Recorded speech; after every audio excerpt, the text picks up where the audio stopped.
உங்களுக்கு வந்தது போணுச்சு இல்ல சார். அதுக்கு என்னென்ன ரீசன் அவங்க சொன்னாங்க?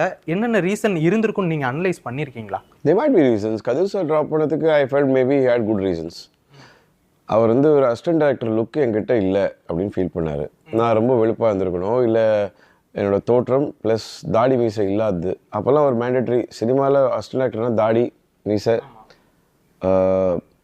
கையில் ஒரு சிகரெட், இதெல்லாம் ஒரு ஆஸ்பெக்ட் இருக்கும் இல்லையா? இல்லை சில பேர் கண்ணாடி.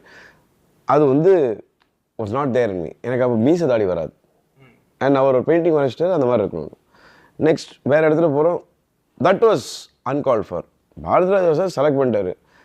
ஒருத்தர் வந்து புது ஆள், அவர் டைரக்ட் பண்ண போகிறாரு.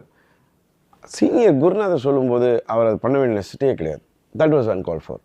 அதுக்கப்புறம் எனக்கு வந்து இப்போ அவங்க கதிர் சார் ஃபெல்ட் தட் ஏதோ பண்ணணும்னு நினச்சி தான் என்னை ஜீவா சார்கிட்ட போய் மீட் பண்ண வச்சார். அவர் என்னை பார்த்துட்டு நான் உன்னை ஹீரோ ஆக்கிடுறேன்,